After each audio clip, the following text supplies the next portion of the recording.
Hello दोस्तों, स्वागत है हमारे चैनल पर। आप सभी दोस्तों को जय सिया राम, जय हनुमान। प्रभु श्री राम पर कालांतर में कई रामायण लिखी गई है, जिसमें वाल्मीकि रामायण, रामचरितमानस, कंबन रामायण, हनुमत रामायण, आनंद रामायण, मूल रामायण, एक श्लोकी रामायण सहित और भी कई रामायण प्रचलित हैं। पेश है प्रभु श्री राम संपूर्ण कहानी संक्षिप्त रूप में। त्रेता युग में अयोध्या के सूर्यवंशी राजा दशरथ की 3 रानियां कौशल्या, सुमित्रा और कैकेयी से 4 पुत्रों का जन्म हुआ, जिसमें श्री राम माता कौशल्या के पुत्र लक्ष्मण और शत्रुघ्न माता सुमित्रा के और भरत माता कैकेयी के पुत्र थे।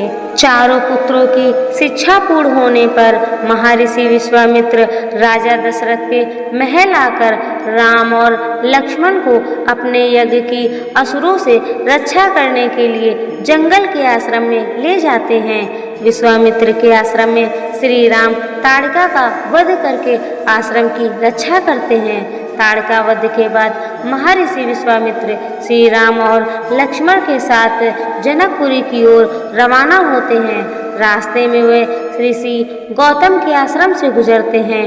वहाँ श्री राम अपने पैरों से स्पर्श करके पाषाण में परिवर्तित हो चुकी अहल्या को श्राप से मुक्त करते हैं। इसके बाद विश्वामित्र श्री राम एवं लक्ष्मण को जनकपुर में सीता स्वयंवर में ले जाते हैं। वहाँ भगवान श्री राम विष्णु जी का पिनाक धनुष तोड़ देते हैं। इसके बाद दशरथ जी के 4 पुत्रों का विवाह राजा जनक हुआ उनके छोटे भाई कुशध्वज की पुत्रियों से होता है। श्री राम का विवाह सीता से, लक्ष्मण जी का विवाह उर्मिला से, मांडवी का विवाह भरत से और शत्रुघ्न का विवाह श्रीतकीर्ति से होता है।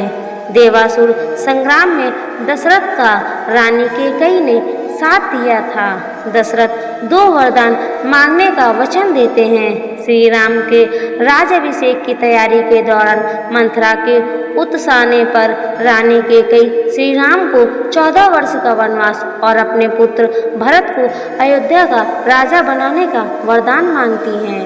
प्रभु श्री राम अपने पिता दशरथ के वचन को निभाने के लिए अपनी पत्नी सीता और भाई लक्ष्मण के साथ सन्यासियों का वेश धारण करके नियमों के तहत 14 वर्ष के लिए जंगल में चले जाते हैं। प्रभु श्री राम लक्ष्मण और माता सीता को निषाद राज केवट नाव से गंगा पार कराते हैं। श्री राम पारितोषिक देना चाहते हैं तो केवट कहता है कि जिस तरह मैंने तुम्हें पार कराया, उसी तरह आप भी मुझे और मेरे परिवार को इस भवसागर से पार करा देना। दंडकमन में रावण की बहन शूर्पणखा सुंदर अप्सरा नयनतारा का रूप धरकर कुटिया के बाहर बैठे श्री राम से विवाह करने का कहती है। श्री राम के इनकार करने पर वह लक्ष्मण से जिद करती है। फिर वह माता सीता को मारने दौड़ती है। यह देखकर लक्ष्मण जी उसकी नाक काट देते हैं। खर दूषण के वध का समाचार लेकर शूर्पणखा अपने भाई लंकापति रावण के पास पहुंचकर उन्हें भड़काती है और सीता की सुंदरता की तारीफ करती है। इसी के साथ वह कहती है कि आप वनवासी राम की सुंदर पत्नी का हरण करके ले आइए। इसके बाद रावण अपने मामा मरीच को हिरण बनाकर अपहरण की योजना बनाता है। सीता उस सुंदर स्वर्ण हिरण को देखकर उसे लाने के लिए श्री राम से जिद करती है। राम जी उस हिरण को लाने के लिए वन में चले जाते हैं। जब हिरण का भेद खुल जाता है तो राम उसका वध कर देते हैं। बहुत देर तक श्री राम नहीं लौटते हैं तो सीता किसी अनहोनी की आशंका से लक्ष्मण को वन में श्री राम की सहायता करने के लिए भेजती है। लक्ष्मण जी एक लक्ष्मण रेखा खींचकर वन में श्री राम को ढूंढने चले जाते हैं। लक्ष्मण जी के जाने के बाद रावण सन्यासी का भेष धारण करके सीता से भिक्षा मांगता है और कहता है कि इस रेखा के पार आकर ही भिक्षा दे, तभी ग्रहण करूंगा। माता सीता यह गलती कर देती हैं और तब रावण अपने असली रूप में आकर अपहरण करके सीता को विमान में बैठाकर ले जाता है। रावण जब विमान में माता सीता का अपहरण करके ले जा रहा था, तब रास्ते में गिद्धराज जटायु उसे रोकने का प्रयास करते हैं और इसी प्रयास में रावण जटायु का वध कर देता है। जटायु का अंतिम संस्कार करने के बाद श्री राम और लक्ष्मण सीता की खोज में निकल पड़ते हैं। खोजते हुए सबरी के आश्रम पहुंच जाते हैं। इसके बाद उनका हनुमान जी और सुग्रीव जी से मिलन होता है। सुग्रीव अपनी व्यथा श्री राम को सुनाता है। सुग्रीव की व्यथा सुनकर राम जी बाली वध के लिए तैयार हो जाते हैं और सुग्रीव और बाली के युद्ध के दौरान राम जी बाली का वध करके सुग्रीव को किष्किंधा का राजा बना देते हैं। सीता की खोज में जामवंत के कहने पर हनुमान जी को अपनी शक्तियों का आभास होता है और वे समुद्र लांघकर अशोक वाटिका पहुंच जाते हैं। वहां उनकी विभीषण से भेंट होती है। इसके बाद वह माता सीता को श्री राम की अंगूठी दिखाकर श्री राम के बारे में बताते हैं। इसके बाद हनुमान जी को मेघनाथ बंधक बनाकर रावण के समक्ष खड़ा करता है, तो वह रावण को श्री राम के समक्ष समर्पण करने या युद्ध के लिए तैयार रहने के लिए कहते हैं। यह सुनकर रावण उनकी पूंछ में आग लगवा देता है। हनुमान जी अपनी जलती हुई पूंछ से लंका को जला देते हैं।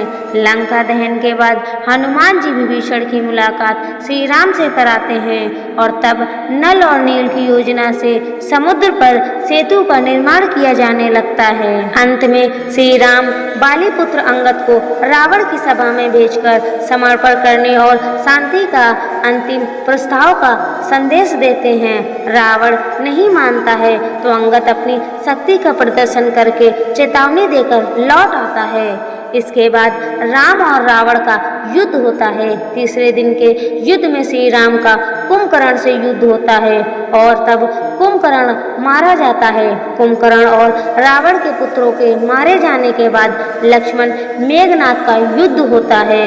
तब मेघनाथ राम लक्ष्मण को नागपाश में बांध देता है। फिर गरुड़ जी की सहायता से राम लक्ष्मण को नागपाश से मुक्त कराया जाता है। इसके बाद मेघनाथ के प्रहार से लक्ष्मण जी मूर्छित हो जाते हैं। तब हनुमान जी वेदराज सुसेन के कहने पर संजीवनी जड़ी बूटी का पहाड़ ले आते हैं। संजीवनी बूटी से लक्ष्मण जी को जब होश आता है, तब फिर से उनका मेघनाथ के साथ युद्ध होता है और अंत में वे मेघनाथ का वध कर देते हैं। इसके बाद राम और रावण का भयंकर युद्ध होता है। विभीषण के बताने पर श्री राम नाभि में तीर छोड़ते हैं और तब रावण का वध करने के बाद प्रभु श्री राम अपनी पत्नी सीता और भाई लक्ष्मण के साथ पुष्पक विमान में बैठकर अयोध्या लौट आते हैं। अयोध्या में प्रभु श्री राम, लक्ष्मण और माता सीता का भव्य स्वागत होता है और बाद में उनका राज्याभिषेक होता है। राज्याभिषेक में हनुमान जी, सुग्रीव, जामवंत, अंगद सहित वानर सेना के कई लोग शामिल होते हैं। तो दोस्तों, ये वीडियो कैसी लगी? अगर वीडियो अच्छी लगी हो तो वीडियो को लाइक कर दें, चैनल को सब्सक्राइब कर लें। मिलते हैं ऐसे नेक्स्ट वीडियो में। तब तक के लिए आप सभी दोस्तों को जय सिया राम, जय हनुमान।